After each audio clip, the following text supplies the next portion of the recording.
The twin suns were falling behind the jagged ridges of Zeta 12, painting the mining colony in shades of blood and rust.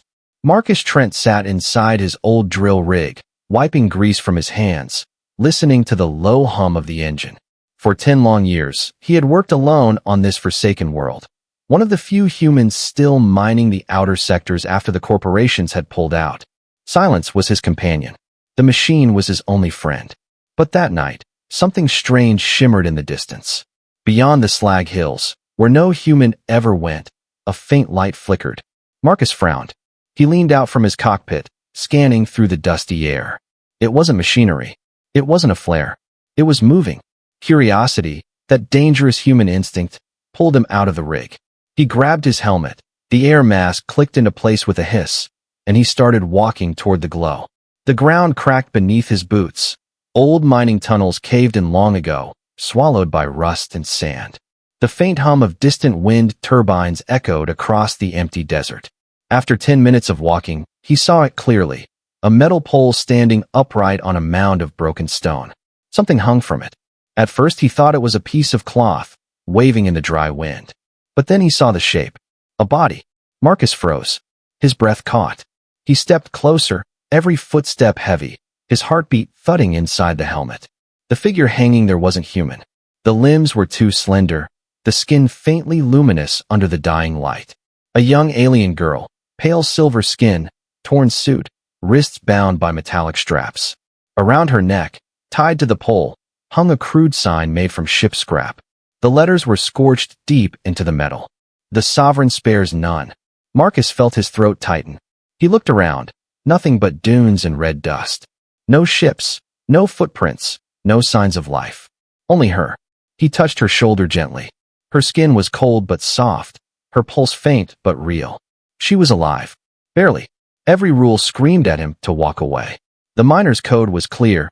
Do not interfere with sovereign business. Do not question the markings. He had seen what happened to those who did. But as he stared at the girl, her chest rising weakly, something inside him rebelled. Maybe it was loneliness. Maybe it was conscience. Maybe it was that stubborn, reckless spark that made humans human. He reached for his knife and cut the straps. The body slumped forward. He caught her before she fell. Hey, you're okay. He whispered through the calm. Of course she couldn't hear him. Maybe didn't understand him, but he said it anyway. Her head lolled against his shoulder. He could see burn marks across her arms. Whoever did this wanted her to suffer. Marcus looked at the sign again. The Sovereign spares none. The words were burned with acid. A warning. A curse. He lifted her in his arms and turned back toward the rig. The mining lights far away blinked faintly through the haze, like distant eyes watching. He felt the hairs on his neck rise. Halfway back, he heard a sound. A mechanical whine. Faint but close. He crouched behind a rock, clutching the girl tightly. A patrol drone sliced across the sky, its searchlights sweeping the ground. Marcus held his breath. The beam passed over them, lingered a second too long, then moved on. He waited. Silence returned. Only the wind held now. When the drone vanished, Marcus hurried the rest of the way. His boots kicked up red dust. He climbed into the rig, sealed the door, and laid the girl on the cot beside his console. Her breathing was shallow. He checked her vitals with an old scanner. Alien physiology, but still alive. Hang in there, he said quietly. Outside, the desert howled again. In the dim light of his cockpit, Marcus looked once more at the horizon, at that lonely pole, still standing under the red suns. The metal sign glinted, reflecting the faint light like an unblinking eye. He didn't know who the Sovereign was. He didn't know what he had just done. But deep inside, he felt the gravity of his choice. This was no random act of mercy. This was a declaration. Somewhere, someone powerful would know. A human miner had touched what was forbidden, and the Sovereign never forgave.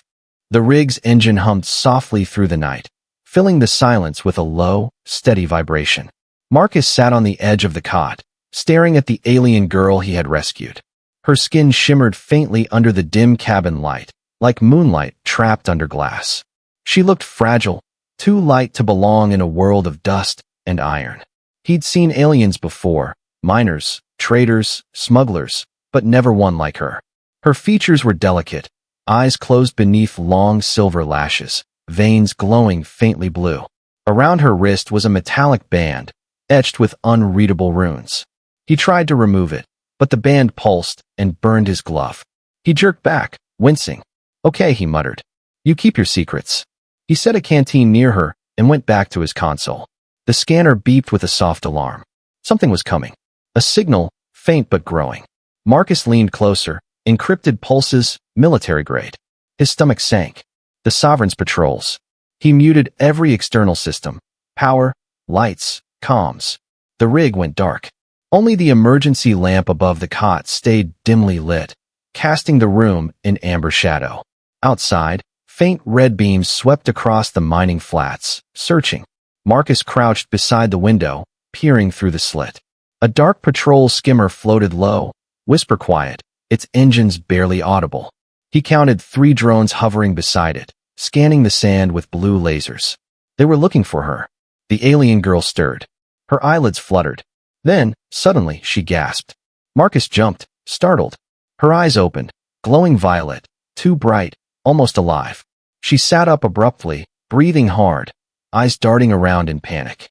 "Easy," Marcus said, raising his hands slowly. "You're safe here." She stared at him like she couldn't understand.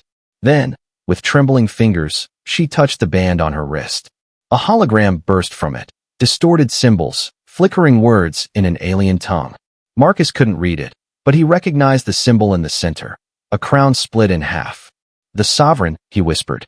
The girl looked at him sharply, as if recognizing the word. She pressed her hand to her chest and spoke, haltingly, her voice cracked and weak. "Kira, Ket." Marcus pointed to himself. "Marcus." She blinked, trying to process. "Who, man?" she said slowly, her accent thick. He nodded. "Yeah, human." Kira's eyes filled with something like fear, or maybe disbelief. She whispered something under her breath, words Marcus couldn't catch, but her tone was heavy with sorrow. Suddenly, the rig shuddered. A sharp ping echoed through the metal walls. The scanners lit up red. One of the patrol drones had locked onto them. Marcus swore under his breath. "Hold on." He rushed to the control panel, fingers flying over the switches. The rig's core roared to life. Dust exploded from beneath the wheels as it shot forward. Through the window, a streak of blue light flashed by, a warning shot from the drone. Kira gripped the edge of the cot, eyes wide. Marcus shouted over the roar of the engine. "They're after you, right?" She didn't answer, just nodded once, sharply. The rig barreled across the mining flats, bouncing hard over the jagged terrain. Beams of light cut through the darkness behind them. Marcus swerved between rock pillars, narrowly dodging a missile that turned the sand behind them into a wall of fire. The rig's shields flickered, alarms screaming. Marcus grit his teeth. "You picked one hell of a day to fall out of the sky, kid." Through the chaos, Kira crawled to the console. Her trembling hand brushed the controls. The symbols on her wristband glowed again. A pulse surged through the rig, systems stabilizing, shield strengthening. Marcus blinked, stunned. "You just hacked my ship?" She didn't answer, but her faint smile told him enough. The drones closed in again. Marcus aimed toward the old slag tunnels, half-collapsed, unstable, and forbidden. But to him, they looked like salvation. He gunned the throttle and dove in. The rig scraped the walls as they plunged into the tunnels. Sparks showered through the cabin. Dust filled the air. Behind them, the entrance collapsed, sealing them inside. Silence. Marcus exhaled, heartbeat pounding in his ears. He turned to Kira. "You want to tell me what's going on?" She hesitated, eyes flickering between fear and guilt. Then she said softly, in broken words, "They hunt me, because I said no." He frowned. "No to what?" Her voice trembled. "To serve the Sovereign." Marcus stared at her, realization dawning like cold fire in his chest. He looked down at the glowing wristband, then back at her violet eyes. This wasn't some runaway. This was rebellion. And now, by saving her, he was part of it. Outside, deep in the tunnels, something mechanical stirred. The Sovereign's hunt wasn't over. It had only just begun. The tunnels of Zeta, 12, were older than Marcus himself, carved long before the corporations abandoned the planet. Now, they were a graveyard of twisted pipes, cracked rails, and collapsed stone. The rig's headlights flickered weakly as Marcus guided it through the darkness, metal grinding against the walls. Kira sat beside him, wrapped in a rough blanket. Her breathing had steadied, but her eyes kept scanning the shadows like she expected monsters to crawl out of them. The purple glow from her wristband cast eerie reflections on the tunnel walls. Marcus slowed the rig. "We should stop here," he said quietly. "They won't find us for a while." Kira didn't answer. She stared into the dark, then whispered, "They always find." Marcus sighed, powering down the engine. "Yeah, well, I've got a few tricks of my own." He climbed out of the seat, grabbed a flashlight, and started checking the tunnel walls. The old mining signs were still visible, faded, but legible. Sector 9 Delta, emergency shaft, do not enter. Perfect. He pried open a maintenance hatch and looked inside. Dust poured out like smoke, but the space beyond was large enough for the rig. "We'll hide here." Kira followed, watching him work. Her steps were light, almost soundless. When he turned to look at her, he saw something in her posture. Not weakness anymore, but alertness, training. Whoever she wasn't helpless. Inside the hollow chamber, Marcus set up a portable lamp. The soft white light filled the space, bouncing off rusted metal and old tools. He tossed Kira a ration pack. She looked at it suspiciously before tearing it open. "It's food," Marcus said, smirking. "Not poison." She sniffed it, tasted it, then grimaced. "Terrible," she muttered in broken English. "Welcome to human cuisine." For a moment, silence fell between them. The hum of the rig outside faded, replaced by the faint dripping of condensation deeper in the tunnels. Then Marcus asked, "You said you refused to serve the sovereign. What does that mean? Who is he?" Kira hesitated. Her eyes drifted to the ground. "Nirax. He rules the core worlds. All races serve. Or die." Marcus frowned. "And you?" "I was chosen," she whispered. "Chosen to become part of his bloodline. I refused." Her voice cracked on the last word. Marcus didn't fully understand, but he knew what refusal meant under tyranny. He felt a chill run through him. "So they hunted you," he said quietly. Kira nodded. "They hung me for warning others." She looked at him then, her violet eyes filled with exhaustion and guilt. "You should have left me there." Marcus shook his head. "That's not what we do." Kira tilted her head, studying him. "Humans always defy?" He chuckled, a dry sound in the dusty air. "Pretty much." Before either could speak again, the ground beneath them rumbled. Dust fell from the ceiling. Marcus's scanner beeped urgently. Movement, multiple signals, closing fast. He grabbed his rifle and cursed. "They tracked us." Kira rose, the glow on her wrist intensifying. "Not drones," she said softly. "Hunters." Marcus aimed his light toward the tunnel entrance. A faint metallic shimmer flickered, shapes moving through the dark, tall and lean, eyes glowing red. He hissed, "Get behind me." But Kira stepped forward instead. The symbols on her wristband flared to life, projecting a circular hologram in the air. The alien glyphs spun like a shield. A spear of blue light shot from the tunnel. Kira lifted her hand, and it deflected harmlessly, scattering sparks across the floor. Marcus blinked. "You can do that." She didn't answer. Another blast came, louder. Marcus opened fire, his pulse rifle lighting up the tunnel. The creatures screamed, mechanical, not organic, sovereign hunter drones with blade arms and tracking optics. Kira gestured again, and the ground itself seemed to respond. A pulse rippled outward, shattering the nearest drone into shards of molten metal. Marcus grinned despite the chaos. "Remind me not to make you mad." Within minutes, the tunnel was silent again. Only the smell of ozone and smoke remained. Kira's energy field dimmed. She staggered, clutching her wrist. Marcus caught her before she fell. "Easy there. You're running on fumes." She leaned weakly against him. "They know where I am now. You too." He glanced toward the tunnel's exit. Faint red lights blinking far away, more signals approaching. "Then we don't stay." Marcus carried her back into the rig. The engine roared to life once more. He turned deeper into the tunnels, toward the abandoned core station that once connected Zeta 12's power grid. If they could reach it, maybe they could send a distress call or a warning. As they disappeared into the dark, the old words on the rusted wall caught in the light of his headlamp. "Sovereign property. Trespassers will be judged." Marcus smirked under his breath. "Then judge this." He slammed the throttle forward, and the rig dove into the black, leaving behind fire, echoes, and the start of a rebellion neither of them yet understood. The tunnels opened into a massive underground chamber. a relic from when Zeta 12 was alive with miners, engines, and human laughter. Now it was nothing but shadows and dust. The ceiling rose so high that Marcus's headlights barely reached it. In the center stood a rusted control tower, half collapsed but still humming faintly with power. Marcus stopped the rig. "This is it," he said, climbing down. "Old relay station. If we're lucky, I can wake her up and send a signal." Kira followed, her steps light despite exhaustion. She touched the cold metal of the tower, and the ancient system responded. Lights flickered, panels hissed, power crawling through dead circuits like blood in old veins. Marcus stared. "How the hell did you do that?" Kira gave a faint smile. "Your machines, they remember." He wasn't sure what she meant, but he didn't question it. He started connecting his portable console to the relay's interface. Lines of alien code blinked on the screen, interference from sovereign encryption. He frowned. "They've jammed the channel." Kira stepped beside him. "Let me." She pressed her glowing wristband to the console. Sparks leapt, then the static vanished.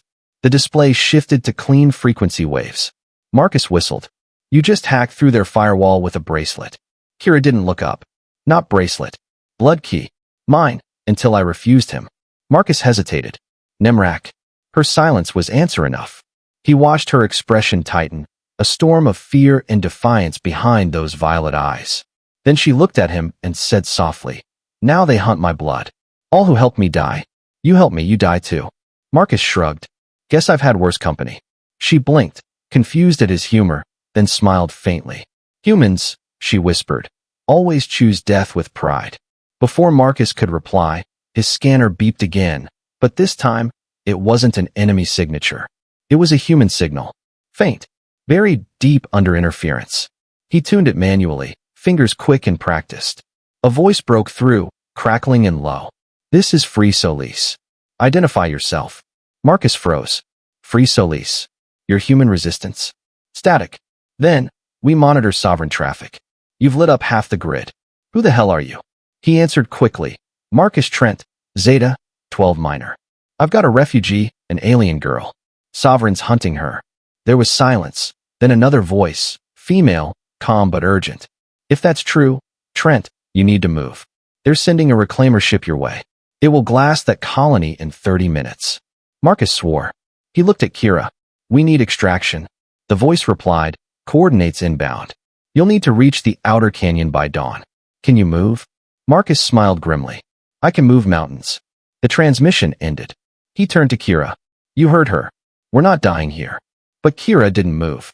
She was staring at a hologram that had flickered open beside the console, an automatic sovereign message, triggered by their broadcast. A tall, shadow-clad figure appeared, his face hidden beneath a mask of shifting symbols. The voice that came through the static was deep, calm, and terrifying. "The traitor bleeds still. Her light has not faded. The one who shelters her will suffer the fate of all who defy the sovereign." Marcus stepped closer. "That's him, isn't it?" Kira nodded slowly. "Nirax." The hologram's eyes, if they were eyes, seemed to turn toward Marcus, as if seeing through time and space. "Human miner," the voice whispered. "You trespass in affairs of gods. You will not be forgiven." Then the signal died. The lights around them flickered out, leaving only the faint blue of Kira's wristband. Marcus took a slow breath. "Guess I made an impression." Kira's voice was barely above a whisper. "He never forgets." "Good," Marcus said, gripping the edge of the console. "Neither do I." They hurried back to the rig. The relay tower sparked once more, overloaded by Kira's pulse, then collapsed in a shower of metal and dust. Behind them, the holographic fragments of Nirax's message flickered across the walls like ghosts. Marcus climbed into the cockpit, setting the coordinates Free Solis had sent. Outside the tunnel, the first light of dawn was breaking. A sickly red glow filtered through Zeta 12's polluted skies. Kira looked out the viewport, her face pale but determined. "They will come." Marcus adjusted the throttle. "Then we'll be ready." He pushed the engine hard, and the rig roared to life, thundering out of the tunnels into the burning dawn. Far above, hidden beyond the clouds, a dark triangular ship appeared, smooth, silent, and massive. Nirax's reclaimer had arrived. The morning sky of Zeta 12 burned orange as Marcus's rig tore across the canyon plains, engines howling like beasts. Dust spiraled in their wake. Kira sat beside him, gripping the armrest, her violet eyes reflecting the rising twin suns. Every sensor in the cockpit screamed warnings. Behind them, Nirax's reclaimer ship descended like a shadow blotting out the day. It wasn't chasing, it was hunting. Its underbelly opened, revealing swarms of sleek black drones pouring out like locusts. Marcus muttered, "They're not wasting time." He twisted the rig's steering yoke hard. The wheels skidded over loose stone, barely keeping traction. Kira pressed her palm against the console. "You can't outrun them forever." Marcus grinned through the sweat and chaos. "Never planned to. Just need to keep them guessing." He flicked a series of switches. Panels on the rig's sides unfolded, revealing makeshift launch tubes, his old mining charges. "We dig holes for a living," he said. "So let's make one big enough to bury them." Kira's eyes widened. "Explosives?" "Homemade ones. Best kind." The first drone swooped low, firing a beam that sliced a glowing scar into the canyon floor. Marcus swerved between stone pillars, barely dodging the next blast. "Hold on," he yelled, slamming the detonator. A blinding explosion erupted behind them. The shockwave threw dust, rock, and fire into the air. Several drones vanished in a burst of molten shrapnel. The rest scattered, regrouping in formation. Kira watched the smoke fade. They adapt quickly. Marcus exhaled, gripping the controls tighter. "Yeah, well, so do we." The rig rocketed down a narrow ravine, its hull scraping against the walls. Sparks rained through the cockpit. Marcus's voice cut through the static. "Free Solis should be close. We're almost at the coordinates." Kira checked her band, holographic data flickering. "I'm sending a beacon pulse." "Make it quick," Marcus said. A faint signal pinged back, a coded reply. Relief flickered across Kira's face. "They're here." Above the horizon, a silver streak appeared, sleek and angular, smaller than the reclaimer but fast. The Free Solis ship dove through the clouds, opening its landing bay. Marcus smiled. About time. But the reclaimer had already locked on. A deep rumble rolled through the air. Its main cannon glowed red. Kira's voice broke, urgent. "Marcus, the energy buildup, it's going to fire." He slammed the throttle. "Hang on." The beam lanced downward, a line of blinding energy that turned stone to vapor. The shockwave lifted the rig into the air and threw it sideways. Metal screamed. Systems flickered out. The rig skidded across the canyon floor, rolling once, twice, before crashing into a wall of shattered stone. Marcus groaned, blood trickling from his forehead. "Still alive." Kira coughed, smoke curling around her. "Barely." Above, the Free Solis ship banked sharply, firing flares to distract the drones. One of its gun turrets opened fire, shredding the reclaimer's escort craft. Marcus crawled to his console, sparks biting his hands. He looked at Kira. "Can your toy still make magic?" She nodded weakly, pressing her wristband to the control core. The lights flickered back to life. "Good," Marcus said. "Because we're not done yet." He yanked open the floor compartment and pulled out a heavy cylindrical device, a seismic charge used for deep mining. The warning label glowed faintly. "Caution, core detonation radius 500 meters. Kira's eyes widened. "That will collapse the entire canyon." "Exactly." He grinned, teeth bloodied. "Let's give them a warm welcome." As the reclaimer descended for the kill, Marcus and Kira worked in sync. He wired the charge to the rig's core. She linked her wristband to boost the trigger's range. Their hands moved fast, desperate but steady. "Ready?" Marcus asked. Kira hesitated. "You might die." He smiled. "Humans usually do something stupid before breakfast." She almost laughed. The reclaimer's shadow loomed directly above them. Its cannon glowed again. Marcus slammed the detonation code, grabbed Kira's hand, and ran. They sprinted toward the canyon's edge as the rig exploded behind them, a roar that shook the planet. The shockwave swallowed the drones, tore through the reclaimer's lower hull, and sent a column of molten debris skyward. Marcus and Kira dove behind a boulder as flaming wreckage rained from the sky. The reclaimer wobbled, its engines sputtering, then slowly tilted sideways and crashed into the far ridge, erupting in a second sun. The blast rolled across the desert. Silence followed, heavy and endless. Marcus turned his head toward Kira. "Told you I could dig holes." She smiled faintly, eyes glistening. "You didn't dig. You destroyed." He chuckled, breathless. Semantics. Above, the Free Solis ship hovered through the smoke, floodlights sweeping the ground. A voice echoed through the comms. Marcus Trent, if you're still breathing, get ready for pickup. Marcus grinned up at the sky. Yeah, he said softly. We're still breathing. But as the ship descended, Kira's wristband flared violently. A symbol appeared, a dark crown of fire. She stared at it, face pale. He's not dead, she whispered. Nirax, he lives. Marcus looked at the burning wreck of the reclaimer. Somewhere deep inside, a new fire burned in him too. Then we finish what we started, he said. No matter how far this goes. The Free Solis ship cut through the smoke-choked skies of Zeta 12, engines whining against the planet's heavy winds. Inside the cargo bay, Marcus and Kira sat strapped into their seats, still covered in dust and blood. The blast that destroyed the reclaimer had shaken the ground for miles, but even now, Marcus couldn't relax. Every bone in his body screamed exhaustion, but his mind stayed sharp. Across from him, a woman in a dark pilot's vest studied them. Name's Captain Vera Solon, she said. Leader of Free Solis. You two stirred up a hornet's nest. The Sovereign's entire network just went on alert. Marcus wiped his face with a rag. Glad we got his attention. Vera raised an eyebrow. You don't want this kind of attention, minor.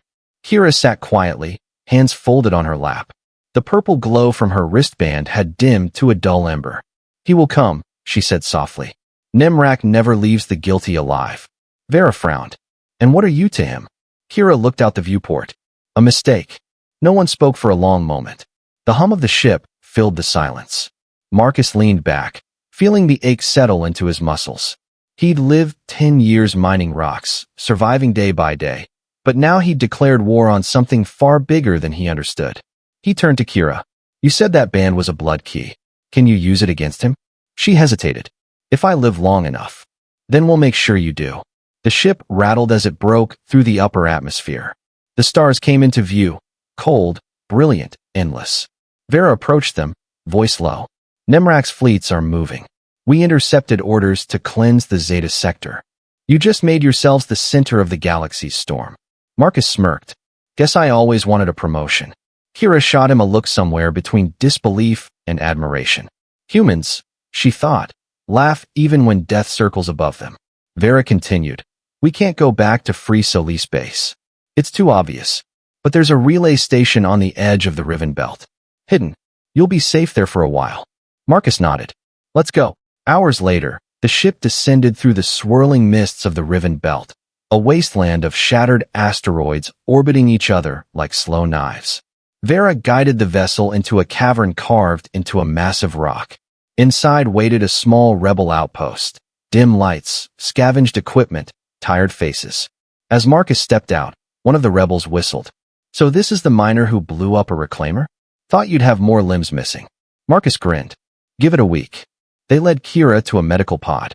Machines hummed as scanners swept over her. The rebel medic frowned. Her vitals are strange.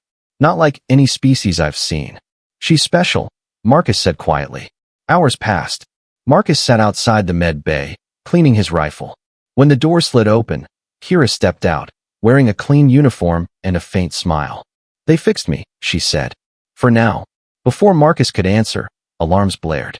Red lights flashed through the base. Vera's voice echoed through the intercom. Nirax's signal. He's found us. Everyone to battle stations. Marcus leapt to his feet. Already. Kira's face went pale. He marked me through the blood key. He's coming for me. Marcus grabbed her wrist. Then we end this here. The asteroid shook violently as an energy beam sliced through its outer layer. Rocks crumbled. Air hissed through cracks. Rebel fighters scrambled to launch, their small ships darting out like sparks against the black. Marcus ran to the control deck. How many ships? Vera's hands flew over the console. One. But it's massive.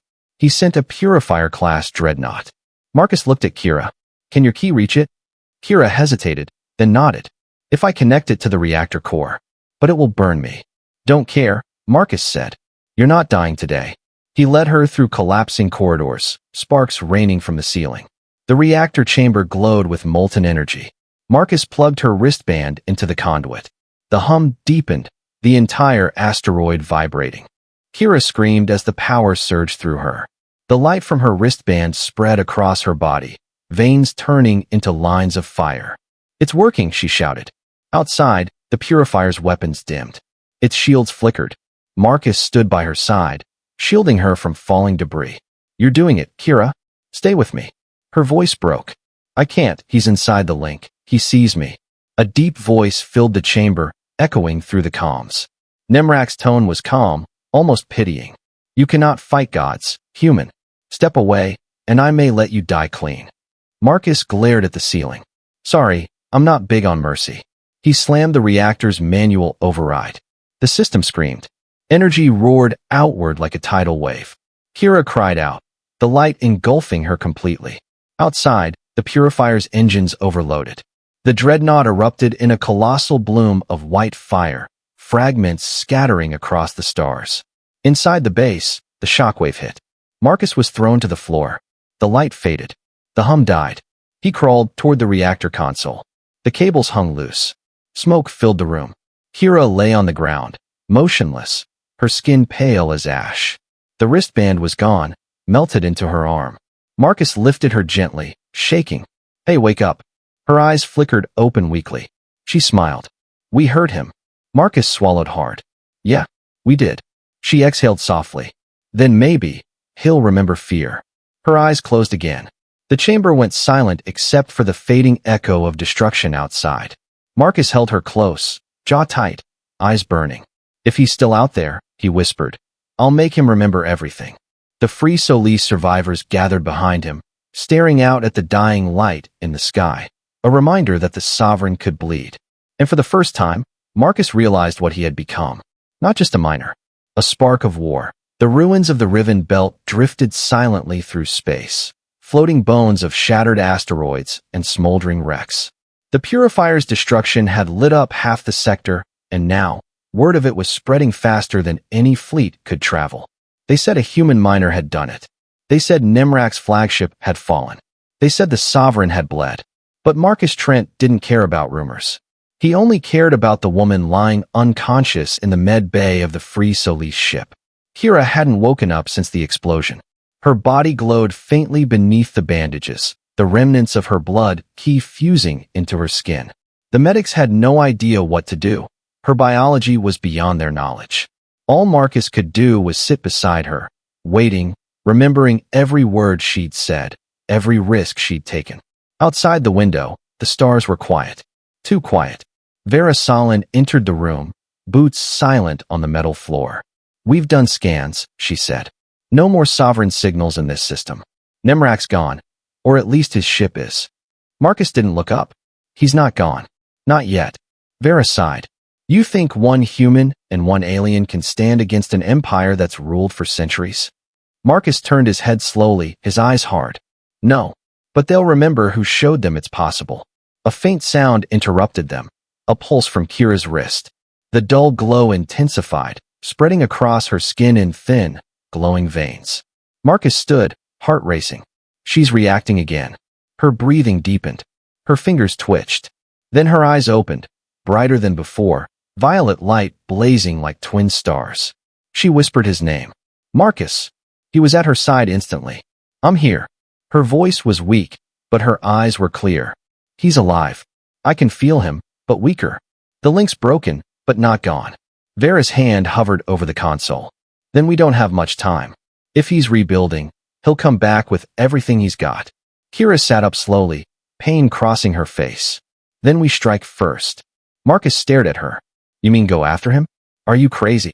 She met his gaze, steady and calm. "You freed me. You gave me strength when I had none. Now I'll give you something back, knowledge of the core. His fleets, his weaknesses. You can't hide forever, Marcus. Neither can I." He hesitated. Then, after a long silence, he nodded. "Then we don't hide. We fight." Vera stepped forward, crossing her arms. "Free Solis isn't a full army. We're a handful of ships and too much courage." Marcus smirked. "That's what makes us dangerous." Kira swung her legs over the bed, the glow around her fading into her veins. "He called himself a god," she said. "Let's remind him what humans do to gods." Vera's lips curved into a small smile. "You really are insane." Marcus turned to her. "We prefer the word human. Hours later, the ship floated in the dark between worlds, its lights off to avoid detection. In the war room, a holographic map hovered over the table, dozens of red zones marking sovereign strongholds. Kira traced one glowing mark with her finger. Here, she said, his new throne world. If we hit that, we cut his control across half the galaxy. Marcus looked around at the small group, ragged humans, exiled aliens, old miners turned soldiers. If we go there, there's no turning back. Vera replied. We already crossed that line when we picked you up. Marcus grinned faintly. Fair point. The ship's engines hummed to life, low and steady. The rebels began preparations, charging weapons, plotting jump routes, whispering prayers to stars that had long stopped listening. In the quiet, Kira turned to Marcus. You never asked why I was chosen. He looked at her. Didn't matter. She smiled softly. He chose me because my kind can connect, to minds, to machines, to life itself. That's how he ruled. But now that link is broken, and I can use it to connect others instead. Marcus's eyes widened slightly. You mean? Yes, she said. I can unite them. Humans, aliens, anyone who wants to be free. Through me. He stared at her for a long moment, the weight of her words sinking in. Then let's make sure the galaxy hears you. Outside, the stars began to shift as the Free Solis ship accelerated toward deep space. The hull creaked, the engines roared, and for the first time in years, Marcus felt something powerful rising in his chest. Hope. As Zeta 12's distant light faded behind them, he whispered quietly to himself. The Sovereign spares none, but neither does humanity. And somewhere far away, in a shattered throne of black stone, a single crimson light flickered back to life. Nirax opened his eyes. The war had just begun.